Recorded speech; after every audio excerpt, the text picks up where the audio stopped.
ವಿಚಾರದಲ್ಲಿ ನಿಮಗೆ bottom of the deck ಬಂದಿರುವಂತಹದ್ದು ಇಂಪ್ರೆಸ್ ಕಾರ್ಡ್ ಬಂದಿದೆ.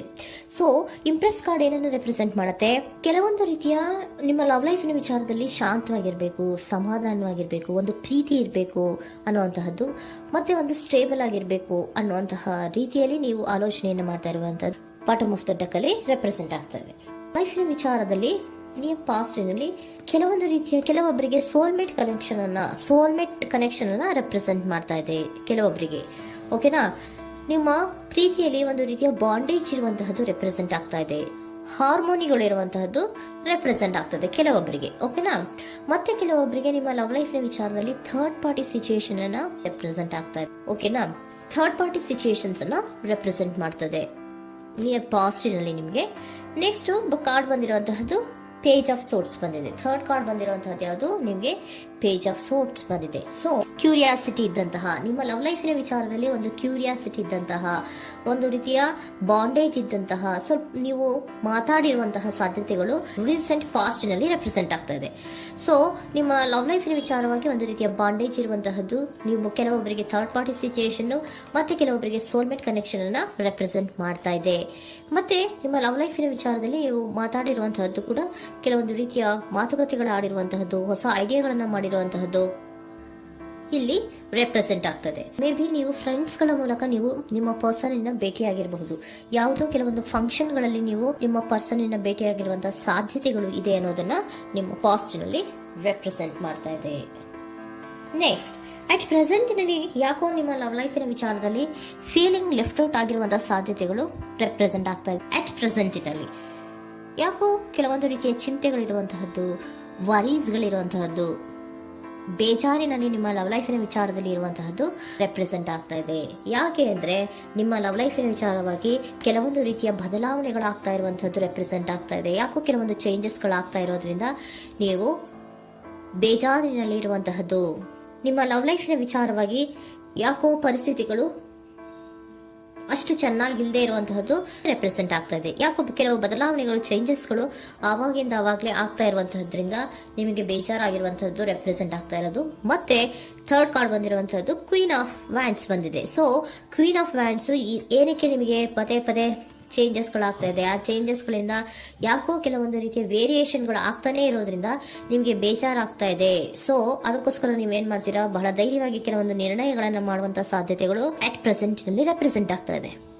ಬಹಳಷ್ಟು ಧೈರ್ಯದಿಂದ ಇಂಡಿಪೆಂಡೆಂಟ್ ಆಗಿ ಕೆಲವೊಂದು ನಿರ್ಣಯಗಳನ್ನ ಮಾಡಬೇಕು ಅನ್ನುವಂತಹ ಆಲೋಚನೆಗಳನ್ನ ಮಾಡ್ತಾ ಇರುವಂತಹದ್ದು ರೆಪ್ರೆಸೆಂಟ್ ಆಗ್ತಾ ಇದೆ. ಯಾಕೆ ಅಂದ್ರೆ ಆವಾಗಿನ ಅವಾಗೆ ನಿಮ್ಮ ಲವ್ ಲೈಫಿನ ವಿಚಾರದಲ್ಲಿ ತುಂಬಾ ಏರುಪೇರುಗಳಾಗ್ತಾ ಇರೋದ್ರಿಂದ ಆ ವಿಚಾರದಲ್ಲಿ ಸ್ವಲ್ಪ ಬೇಜಾರುಗಳು ಇರುವಂತಹದ್ದು ರೆಪ್ರೆಸೆಂಟ್ ಆಗ್ತದೆ. ಇನ್ ಇಮಿಡಿಯೇಟ್ ಫ್ಯೂಚರಿನಲ್ಲಿ ಯಾಕೋ ನೀವು ಕೆಲವೊಂದು ವಿಚಾರಗಳಲ್ಲಿ ನೋಡಿ ಆತಂಕ ಪಡ್ತಾ ಇರುವಂತಹ, ಎಗೇನ್ ಬೇಜಾರನ್ನ ಪಡ್ತಾ ಇರುವಂತಹದ್ದು, ನಿದ್ರಾಹೀನತೆಯನ್ನ ಮಾಡ್ಕೋತಾ ಇರುವಂತಹದ್ದು, ಸ್ಟ್ರೆಸ್ಸಿನಲ್ಲಿ ಇರುವಂತಹದ್ದು ರೆಪ್ರೆಸೆಂಟ್ ಆಗ್ತಾ ಇದೆ. ಕೆಲವೊಂದು ನಿರ್ಣಯಗಳನ್ನು ತಗೊಳ್ಳುವಂತಹ ಸ್ಟ್ರೆಸ್ಗಳಲ್ಲಿ ಇರುವಂತಹದ್ದು ಕೆಲವೊಬ್ಬರಿಗೆ ಯಾಕೋ ಇಮಿಡಿಯೇಟ್ ಫ್ಯೂಚರ್ ನಲ್ಲಿ ಕೂಡ ರೆಪ್ರೆಸೆಂಟ್ ಆಗ್ತಾ ಇದೆ. ಆದ್ರೆ ಫ್ಯೂಚರ್ ನಲ್ಲಿ ನೀವು ಏನ್ ಮಾಡ್ಬೇಕಾಗಿತ್ತು? ಸೊ ಕ್ವಿಕ್ ಥಿಂಕಿಂಗ್ ಅನ್ನ ಮಾಡ್ಬೇಕಾಗಿತ್ತು. ಕೆಲವು ವಿಚಾರಗಳ ಬಗ್ಗೆ ನೀವು ಫೋಕಸ್ ಅನ್ನ ಮಾಡ್ಬೇಕಾಗಿತ್ತು. ಏನಾಗ್ತಾ ಇದೆ ನಮ್ಮ ಲವ್ ಲೈಫಿನ ವಿಚಾರದಲ್ಲಿ ಅನ್ನೋದನ್ನ ಫೋಕಸ್ ಅನ್ನ ಮಾಡಿದ್ರೆ ನಿಮ್ಮ ಲವ್ ಲೈಫಿನ ವಿಚಾರದಲ್ಲಿ ಕೆಲವೊಂದು ರೀತಿಯ ಫುಲ್ಫಿಲ್ಮೆಂಟ್ಗಳು, ಸಮಾಧಾನಗಳು, ಖುಷಿಗಳು ಇರುತ್ತೆ. ಯಾವಾಗ ನೀವು ಫೋಕಸ್ ಅನ್ನ ಮಾಡೋದಿಲ್ವೋ ಆಗ ನಿಮ್ಗೆ ಮತ್ತಷ್ಟು ಆತಂಕಗಳು, ಬೇಜಾರುಗಳು ಆಗುವಂತ ಸಾಧ್ಯತೆಗಳು ಇದೆ. ಇದು king of swords, nine of swords ಇನ್ನ ಕ್ಲಾರಿಫಿಕೇಶನ್ ಕಾರ್ಡ್ ಅಷ್ಟೇ. ಅಂದ್ರೆ ಏನು? ನೀವು ಕೆಲವೊಂದು ವಿಚಾರಗಳಲ್ಲಿ ಫೋಕಸ್ ಅನ್ನ ಮಾಡಬೇಕು. ಲವ್ ಲೈಫಿನ ವಿಚಾರಗಳಲ್ಲಿ ಫೋಕಸ್ ಅನ್ನ ಮಾಡಿ ಕೆಲವೊಂದು ರೀತಿಯ ಆಕ್ಷನ್ಸ್ ಗಳನ್ನ ತಗೊಂಡ್ರೆ ಫುಲ್ಫಿಲ್ಮೆಂಟ್ ಗಳಾಗುವಂತಹ, ಸಮಾಧಾನಗಳಾಗುವಂತಹ, ಖುಷಿಗಳಾಗುವಂತಹ ಸಾಧ್ಯತೆಗಳು ಇದೆ. ಕರೆಕ್ಟ್ ಆಗಿ ಮಾತಾಡಬೇಕು. ಏನ್ ಮಾತಾಡಬೇಕು ನಿಮ್ಮ ಲವ್ ಲೈಫಿನ ವಿಚಾರವಾಗಿ ಕರೆಕ್ಟ್ ಆಗಿ ಮಾತಾಡಿ ಕೆಲವೊಂದು ರೀತಿಯ ಕ್ಲಿಯರ್ ಥಿಂಕಿಂಗ್ ಅನ್ನ ಮಾಡಿ ಕ್ವಿಕ್ ಆಕ್ಷನ್ಸ್ ಅನ್ನ ತಗೊಳ್ಳುವಂತಹದ್ದು ರೆಪ್ರೆಸೆಂಟ್ ಆಗ್ತಾ ಇದೆ. ಓಕೆನಾ? ಇದಿಷ್ಟು ನಿಮ್ಮ ಕಾರ್ಡ್ಸ್ ನ ರೀಡಿಂಗು. ನೆಕ್ಸ್ಟ್, ಏಂಜಲ್ ಗೈಡೆನ್ಸ್ ನಿಮ್ಗೆ ಏನ್ ಹೇಳ್ತಾ ಇದ್ದಾರೆ ಅನ್ನೋದನ್ನ ನೋಡೋಣ. ನಿಮ್ಮ ಲವ್ ಲೈಫಿನ ವಿಚಾರವಾಗಿ ಏಂಜಲ್ ಗೈಡೆನ್ಸ್ ಏನ್ ಕೊಡ್ತಾ ಇದ್ದಾರೆ? ವೇಟ್ ಅಂತ ಹೇಳ್ತಾ ಇದ್ದಾರೆ. ಸ್ವಲ್ಪ ತಾಳ್ಮೆಯಿಂದ ಇರೋ, ಅವಸರದಲ್ಲಿ ಯಾವ ನಿರ್ಧಾರವನ್ನ ಕೂಡ ಮಾಡಬೇಡ ಅನ್ನೋದನ್ನ ಏಂಜಲ್ ಗೈಡೆನ್ಸ್ ಕೊಡ್ತಾ ಇದ್ದಾರೆ. It's up to you. ಇದು ಎಲ್ಲ ನಿನಗೆ ಬಿಟ್ಟಿರುವಂತಹದ್ದು. ಬೇಗ ಬೇಗ ಕೆಲವೊಂದು ನಿರ್ಧಾರಗಳನ್ನ ಕ್ವಿಕ್ ಥಿಂಕಿಂಗ್ ಅನ್ನ ಮಾಡಿದ್ರು ಕರೆಕ್ಟ್ ಆಗಿ ಕ್ಲಿಯರ್ ಥಿಂಕಿಂಗ್ ಅನ್ನ ಮಾಡಬೇಕು. ಸೊ ಕ್ಲಿಯರ್ ಥಿಂಕಿಂಗ್ ಅನ್ನ ಮಾಡೋದಕ್ಕೆ ಲವ್ ಲೈಫ್ ನ ವಿಚಾರವಾಗಿ ಸ್ವಲ್ಪ ಟೈಮ್ ಬೇಕಾಗುತ್ತೆ. ಅದಕ್ಕೋಸ್ಕರನೇ ಏಂಜಲ್ ಗೈಡೆನ್ಸ್ ನಿಮ್ಗೆ ಏನ್ ಕೊಡ್ತಾ ಇದಾರೆ, ಸ್ವಲ್ಪ ವೇಟ್ ಮಾಡಿ. ಇಟ್ಸ್ ಅಪ್ ಟು ಯು, ಇದು ನಿಮ್ಗೆ ಬಿಟ್ಟಿರುವಂತಹದ್ದು. ಪರ್ಫೆಕ್ಟ್ ಟೈಮಿಂಗ್, ಕೆಲವೊಂದು ವಿಚಾರಗಳಿಗೆ ಪರ್ಫೆಕ್ಟ್ ಟೈಮಿಂಗ್ ಅನ್ನೋದು ಅಥವಾ ಡಿವೈನ್ ಟೈಮಿಂಗ್ ಅನ್ನೋದು ಬರಬೇಕು. ಆಗ ಕೆಲವೊಂದು ನಿರ್ಣಯಗಳನ್ನ ಮಾಡಬಹುದು. ಸ್ವಲ್ಪ ನೀವು ಈಗ ಯಾವುದೇ ರೀತಿಯ ಅವಸರದ ನಿರ್ಧಾರಗಳನ್ನು ಮಾಡೋದು ಬೇಡ ಅಂತ ಹೇಳ್ತಾ ಇದ್ದಾರೆ. ಓಕೆ, ಸರೆಂಡರ್ ಕಾರ್ಡ್ ಏನ್ ಹೇಳ್ತಾ ಇದ್ದಾರೆ ಅನ್ನೋದನ್ನ ನೋಡೋಣ. So surrender frustration doesn't open any doors. The key to resolving a dilemma, dissolving a block, is to take a breath, center yourself and regroup, so may approach the situation more calmly. Frustration, ಹತಾಶೆ ಅನ್ನೋದು ಮಾಡ್ಕೋಬೇಡಿ.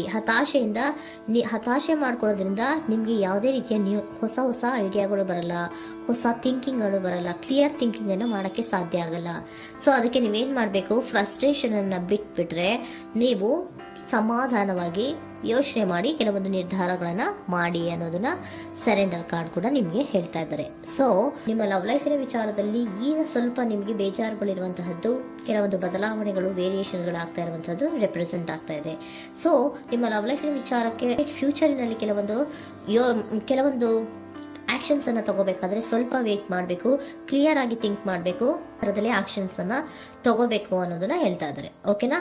ಆಗ ಮಾತ್ರ ನಿಮ್ಗೆ ನಿಮ್ಮ ಎನರ್ಜಿಯಲ್ಲಿ ಏನ್ ಶಾಂತತೆ ಬರಬೇಕು ಅಂತ ಹೇಳ್ತೀರಲ್ಲ, ಆ ಶಾಂತತೆ ಏನ್ ಬರಬೇಕು, ಲವ್ ಲೈಫಿನ ವಿಚಾರವಾಗಿ ಶಾಂತತೆ ಯಾವಾಗ ಬರುತ್ತೆ ಅಂದ್ರೆ ನೀವು ಕ್ಲಿಯರ್ ಥಿಂಕಿಂಗ್ ಅನ್ನ ಮಾಡಿದಾಗ ಮಾತ್ರ ಬರುವಂತಹದ್ದು ಅನ್ನೋದು ಕಾರ್ಡ್ಸ್ ಗಳಲ್ಲಿ ರೆಪ್ರೆಸೆಂಟ್ ಆಗ್ತದೆ.